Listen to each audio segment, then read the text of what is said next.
दोस्तों, आज के समय में जब हम बाज़ार जाते हैं तो महंगी महंगी चीज़ें खरीदते हैं, चाहे वो महंगे महंगे कपड़े हो, महंगी महंगी गाड़ी हो या फ़ोन हो।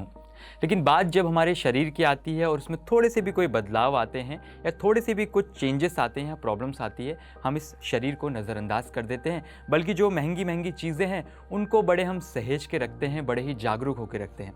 नमस्कार दोस्तों, मेरा नाम है अरविंद और स्वागत है आप सभी का बैक टू नेचर में। और आज का हमारा विषय है हर्निया।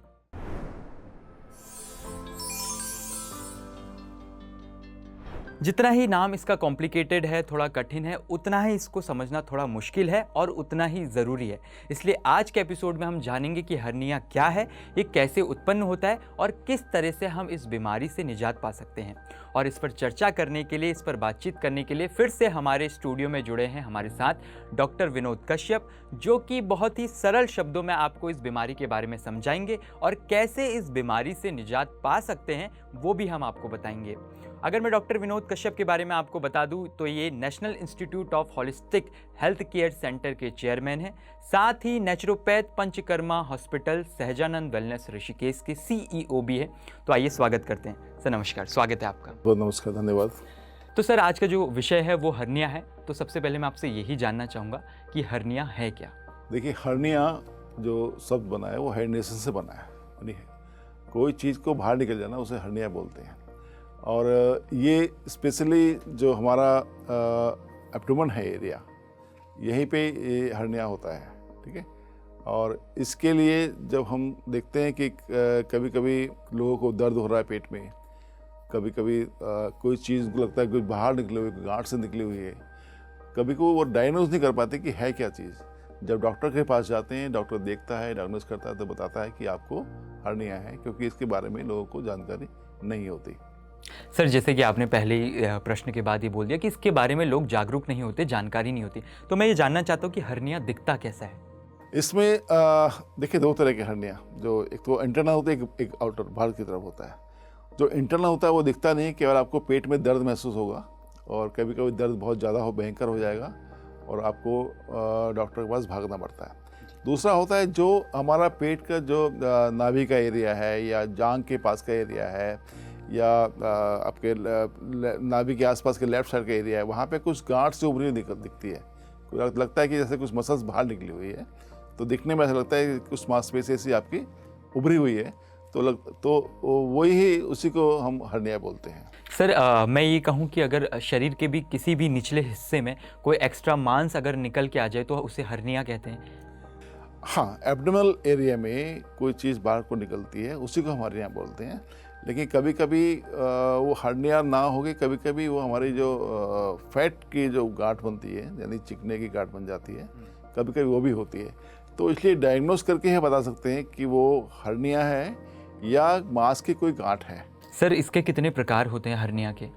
इसमें कई प्रकार होते हैं, लेकिन जो खास तौर पे जो 3-4 प्रकार के जो होते हैं, जैसे अम्बिलिकल हर्निया बोलते हैं, जो हमारी नाभि है उसके नाभि को फूल जाना, वो अम्बिलिकल, या उसके साइड में से कुछ मांस निकल जाना, वो अम्बिलिकल हर्निया में आता है। ऐसे ही हमारा इंगुइनल हर्निया होता है, जो हमारी जांघ के पास से कुछ चीज़ बाहर को निकल लगती है पेट के अंदर, वो होता है इंगुइनल हर्निया।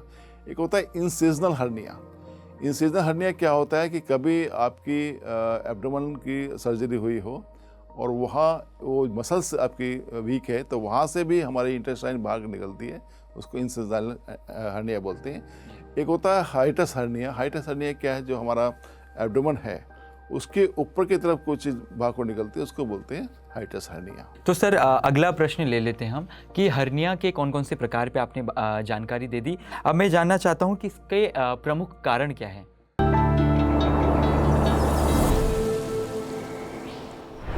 इसके कारण तो बहुत सारे हैं, जैसे ओबेसिटी, एक मोटापा भी एक कारण है इसका। दूसरा है बहुत ज़्यादा वजन उठाना। कई लोग जो जिम में बहुत ज़्यादा हैवी वेट उठाते हैं, उनको हो सकता है। कई लोग ऐसा काम करते हैं जिनको काफ़ी भारी वजन उठाना पड़ता है, उनको हो जाता है। चौथा ये कि जो लोग बहुत समय तक लंबे आराम करते रहते हैं, केवल फिजिकल वर्क नहीं करते, उनको होता है। और कई लोग ऐसा है जिनकी खांसी एक लंबे समय तक खांसी रहती है, तो खांसने से जो हमारे एब्डोमेन मसल्स है वो वीक हो जाती हैं वो वहाँ से रप्चर होकर वो हर्निया बाहर, यानी इंटेस्टाइन हमारी बाहर निकल जाती है, छोटी आंत। सर आपने अभी एक टर्म यूज़ करा कि जो लोग थोड़ा मोटापा बढ़ जाते हैं या ओबीस हो चुका है, अगर मैं आज के समय की हमारी रोज़मर्रा की ज़िंदगी देखें तो हम खान पान पे अपना ज़्यादा फोकस नहीं कर रहे हैं, अपने रहन सहन पे नहीं कर रहे हैं, तो कहीं ना कहीं ये जो जनरेशन है वो ओबीस होते जा रही है। तो क्या हर्निया का एक प्रमुख कारण ओबेसिटी मान सकते हैं? ओबेसिटी भी है इसका कारण, क्योंकि आपकी एब्डोमिनल मसल्स अगर वो ढंग से पूरी स्ट्रांग है, यानी जो लेयर है वो पूरी मजबूत है, वो तभी हो सकती है जब हमारा फिजिकल वर्क लगातार रहता है। हम कुछ ना कुछ फिजिकल वर्क करते हैं, चाहे वो एक्सरसाइज के थ्रू करते हैं या योग के थ्रू करते हैं या जिम के थ्रू करते हैं, या हमारा रूटीन वर्क ऐसा होता है जहाँ हमारी मसल्स पूरी स्ट्रांग रहती हैं, तो ये हर्निया होने के चांसेस बहुत कम रहते हैं। सर इसके प्रमुख लक्षणों के बारे में बात कर लेते हैं कि हर्निया के प्रमुख लक्षण क्या होते हैं? इसके लक्षण जो दिखते हैं हमें, एक तो इंटरनल हर्निया है तो उसमें आपको पेट में बहुत ज़्यादा दर्द होगा, भयंकर दर्द होगा, और जब आप डॉक्टर को दिखाएंगे तो डॉक्टर शुरू में तो आपको इंजेक्शन दवा देके कोशिश करेंगे ठीक करने की, लेकिन जब दर्द नहीं दोबारा रिपीट करता है तो अल्टीमेटली आपको डायग्नोस करना पड़ता है, जिसमें अल्ट्रासाउंड या सीटी स्कैन करना पड़ता है, तो पता लगता है कि इंटरनल हर्निया है, और वहाँ पे जो भी उसका ट्रीटमेंट होता है वो करना पड़ता है। दूसरा है एक्सटर्नल हर्निया, जो आपको दिखता है, यानी पेट में आपका कोई ना कोई हिस्सा फूला हुआ दिखाई देगा। जब वो हल्का होगा तो कम दिखेगा, लेकिन ज़्यादा होगा तो बड़ा दिखाई देगा, और कभी कभी खांसने पे ज़्यादा बढ़ जाता है, ऐसा होता है, खांसने में बढ़ जाएगा, या कोई आपने भारी काम कर लिया तो ज़्यादा बढ़ जाएगा। तो ये इसके लगभग मोटे मोटे लक्षण इसके यही होते हैं हर्निया के लिए। सर जैसे कि अक्सर जब हमारे पेट में गैस्ट्रिक होती है तब भी हमें पेट का दर्द होता है, और तरह तरह की बीमारियां जो है पेट के दर्द से ही शुरू होती हैं। तो जब हर्निया अगर किसी को शुरुआत हो रही है तो उसका जो दर्द की इंटेंसिटी कैसी रहेगी? दर्द तो स्टार्टिंग हल्के हल्के से होता है, और कभी कभी पेशेंट को लगता है कि दर्द वैसे हो रहा है, वो कोई ना कोई मेडिसिन लेके उसको दबा लेता है जी। जब उसकी तकलीफ ज़्यादा बढ़ जाती है तो दर्द भयंकर होता है, वो अल्टीमेटली उसको हॉस्पिटल जाना पड़ता है, जहाँ इंजेक्शन वगैरह लगा के ही उसको ठीक किया जाता है। और जब डायग्नोस करने के लिए, जैसे मैंने बताया कि अल्ट्रासाउंड या सीटी करके ही डायग्नोस कर पाते हैं, और उस केस में आपको अगर तकलीफ ज़्यादा है तो तकलीफ के हिसाब से शायद ऑपरेट भी करना पड़ सकता है। सर जो हर्निया नामक की जो बीमारी है, अक्सर लोग इसके बारे में अवेयर नहीं है, तो क्या ये बीमारी महिला और पुरुष दोनों में होती है?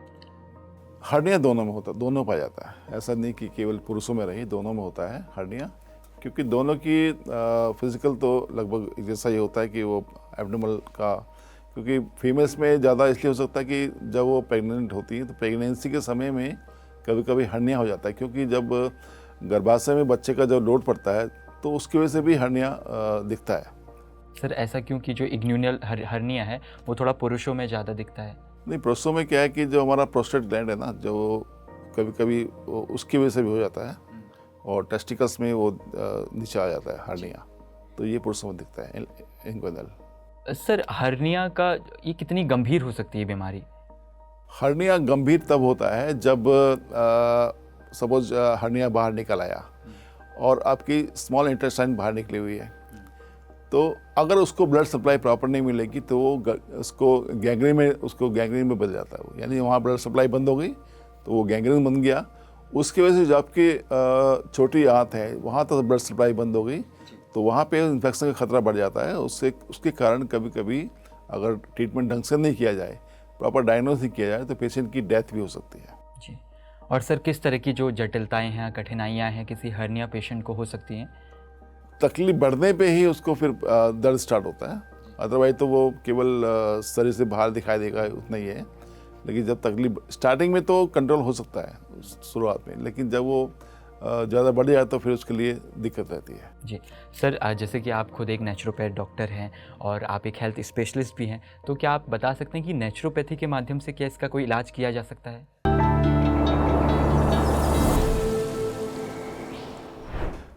शुरुआती जो लक्षण अगर दिखते हैं हर्निया के और डायग्नोस हो जाता है शुरुआत में, जो उसकी इंटेंसिटी कम है, तो उसमें हम ठंडी गर्म सिकाई, पेट की मिट्टी की पट्टी ये देते हैं तो पेशेंट को रिलीफ मिलता है। और हमारे यहाँ एक होता है कटी स्नान, जिसको हिप बाथ बोलते हैं, तो हिप बाथ भी 2 टाइम दिया जाता है। मिट्टी पट्टी 2 बार दी जाती है दिन में 2 बार, और ठंडी गर्म सिकाई भी दिन में 2 बार की जाती है।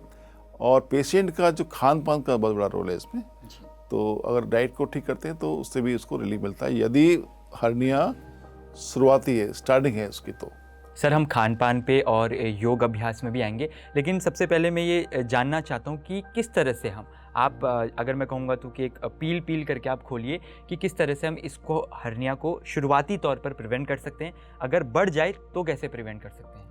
शुरुआती तौर पे आपको लगता है कि आपके एब्डोमिनल एरिया में कहीं कुछ उभार सा दिख रहा है, जी, है ना, जो अलग से दिख रहा है, तो डॉक्टर को दिखाइए, डॉक्टर से चेक कराइए। और वहाँ पे डॉक्टर आपको एडवाइस करेगा, पहले तो फिजिकल डायग्नोस करेगा कि क्या है, और फिजिकल एग्जामिन करेगा कि क्या चीज़ है। लगता है उसको कि वो आपको एडवाइस करेगा कि आप अल्ट्रासाउंड कराएं या सीटी स्कैन कराएं, तब पता लगेगा कि आपका ये हर्निया ही है या कुछ और है। अगर ऐसा है तो उस समय हम ट्रीटमेंट शुरू करके और उसको जो उसका लाइफस्टाइल ठीक करके समझा के उसको ठीक कर सकते हैं। लेकिन तकलीफ जब बढ़ जाती है तो उस समय तो फिर बहुत ज़्यादा हो जाती है, तो सर्जरी उसका एक ऑप्शन होता है। सर जैसे किसी को शुरुआती तौर पे हर्निया है, कोई ऐसा कर सकता है कि जो हैवी एक्सरसाइज कोई करता है वो अवॉइड कर सकता है, या जो कठिन जो कपड़े धोना हो या भारी बाल्टियाँ जो महिलाएं उठाती हैं उसको कम कर सकते हैं? देखिए, शुरुआती में जो भी लक्षण आपको आते हैं, अगर लगता है कि आपको हर्निया आपको है, ये डायग्नोस हो गया, तो आपके जितने भी वजन उठाने वाले काम हैं वो नहीं करने, जिनसे आपके एब्डोमेन पर, आपके पेट पर जोर पड़ता है, ऐसे काम आपको अवॉइड करने चाहिए, छोड़ देने चाहिए। क्योंकि जितना आप लोड उठाएंगे करेंगे तो आपको और ज़्यादा तकलीफ बढ़ती जाएगी और बाहर निकलता जाएगा। इसलिए भारी काम आपको नहीं करने होते। जी, और सर अगर मैं एक एज ग्रुप की बात करूं कि किन एज ग्रुप में, क्या युवावस्था में या थोड़ा बड़ा होकर, ये कब ज़्यादा पाया जाता है लोगों में? ये स्टार्टिंग तो बचपन से हो जाती है इसकी, कि जैसे मैं बोला, अम्बिलिकल जो हर्निया है ना, ये बच्चों से स्टार्ट होता है शुरुआत में जी, और इसमें कोई ऐसा एज फैक्टर नहीं है, किसी भी उम्र में हो सकता है जी, और क्योंकि बुजुर्गों में देखा गया कि उनकी फिजिकल एक्टिविटी कम होती है ना, उनको स्टमक, पेट का एब्डोमिनल जो मसल्स है उनकी थोड़ी कम वीक होती है, और जिनको लंबे समय से तक कॉन्स्टिपेशन रहता है, कब्ज की दिक्कत रहती है, खांसी रहती है, तो ये समस्याएं बुजुर्गों में ज़्यादा आती है, कब्ज की और खांसी की, तो उनको ज़्यादा दिख सकता है।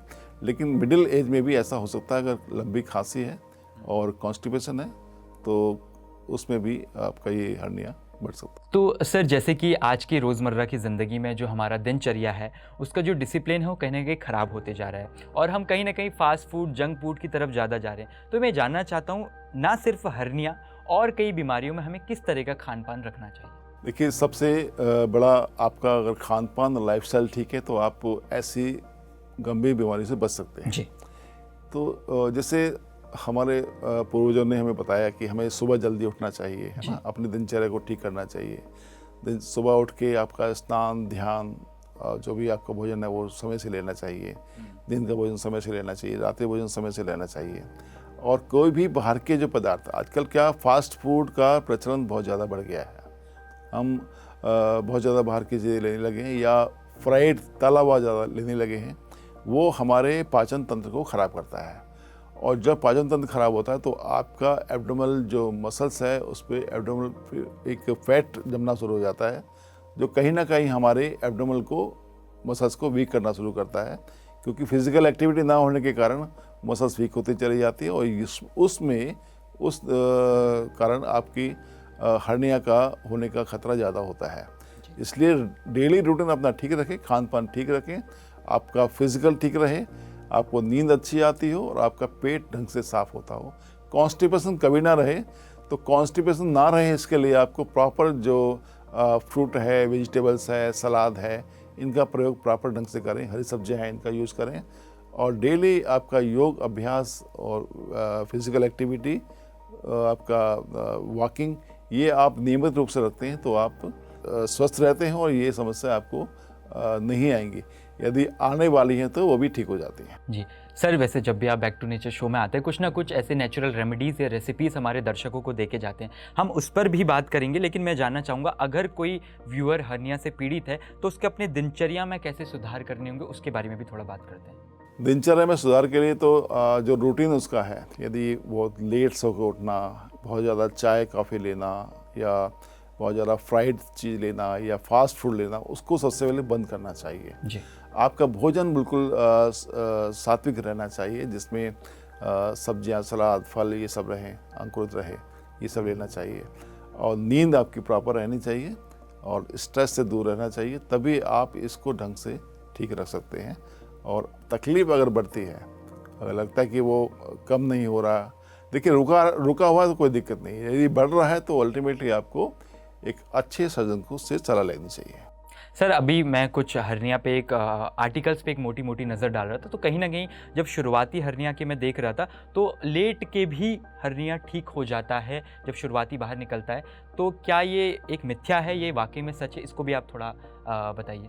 नहीं, हर्निया यदि हो गया, तो हर्निया आपको कब दिखता है? जब आप उठ के बैठते हैं, या आप कुछ भारी सामान उठा रहे हैं, या आपको खांसी ज़्यादा आ रही है, या आपको कॉन्स्टिपेशन, आपको जोर लगाना पड़ता है, तो दिखाई देता है अगर तकलीफ उसकी शुरुआती लक्षण में है। अदरवाइज तो वो पूरा अगर अपने फुल फॉर्म में आ गया तो हमेशा दिखता ही रहेगा आपको। तो लेटने से ऐसा कोई प्रभाव उसे पड़ने वाला नहीं है। तो सर कहीं ना कहीं अगर हमें हर्निया हो गया और ज़्यादा मात्रा में हो गया तो उसका क्या इलाज हो सकता है? देखिए, अगर ज़्यादा मात्रा में यानी बहुत सीरियस कंडीशन में है, तो उसका एकमात्र इलाज केवल सर्जरी ही है। तो अच्छे सर्जन से सलाह लेके आपको जो भी वो बताते हैं वैसा करना चाहिए। लेकिन शुरुआती लक्षण में तो आप इसके माध्यम से, यानी ठंडे गरम सिकाई और मिट्टी की पट्टी और कटे स्नान से आप घर पे ठीक कर सकते हैं। अगर कम होता है तो ठीक है, अदरवाइज आपको किसी अच्छे सर्जन से सलाह लेनी चाहिए। और सर्जन केवल एक से नहीं बल्कि 2 या 3 सर्जन की आपको राय लेनी चाहिए। कभी कभी एक सर्जन की राय अलग होती है, दूसरे की अलग होती है। जब आप 2-3 सर्जन की राय लेते हैं तो आपको प्रॉपर पता लगता है कि हाँ, ये तकलीफ मेरी कितनी गंभीर है और इसमें मुझे क्या करना है, सर्जरी करनी है या कुछ और। दोस्तों, बैक टू नेचर एक ऐसा शो है जहां हम नेचुरोपैथी के माध्यम से कैसे आपको प्राकृतिक उपचार दे सके उसके बारे में बात करते हैं। और हम ये चाहते हैं, जितने भी हमारे यहाँ डॉक्टर्स हमसे आपसे वार्तालाप करते हैं, बातचीत करते हैं, ये चाहते हैं कि आपको इस तरीके की बीमारी कभी हो ही नहीं। इसीलिए हमें अपने योग अभ्यास, व्यायाम पे हमेशा जुड़ा रहना चाहिए। इसलिए सर मेरा अगला सवाल आपसे यही है कि योग अभ्यास, व्यायाम, मेडिटेशन से हम किस तरह से इन बीमारियों से दूर रह सकते हैं? देखिए, इसके लिए यदि ना हो तो इसमें एक होता है अर्ध उष्ट्रासन जी। योग में। यदि अर्ध उष्ट्रासन का अभ्यास करते हैं, सेतुबंध आसन का अभ्यास करते हैं, तो आपको इसमें काफ़ी रिलीफ मिलता है, आराम मिलता है, ठीक होना शुरू होता है। योग के साथ साथ में ध्यान का बहुत बड़ा महत्व है, योगदान है। ध्यान के माध्यम से जो आपका जो चक्रास है हमारे, चाहे मूलाधार चक्र है या स्वादिष्ठान चक्र है, तो यहाँ पे जब हम ध्यान लगाते हैं तो वहाँ के ऑर्गन्स अपने आप एक्टिव होकर उस चीज़ को ठीक करना शुरू कर देते हैं। तो ध्यान का भी एक बहुत बड़ा योगदान है इसमें। यदि सही ढंग से आप अपने चक्रास पे, यानी चक्रास यानी मूलाधार और स्वादिष्ठान और अनाहत चक्र, ये 3 चक्र ऐसे हैं जो आपके पूरे एब्डोमेन को कवर करते हैं। यदि आपने चक्रास पे ढंग से ध्यान लगाया, उसका अभ्यास किया, तो उसके भी कुछ चमत्कारिक परिणाम आपको देखने को मिल सकते हैं। इसलिए योग के साथ में ध्यान का अपना एक बहुत बड़ा महत्व है।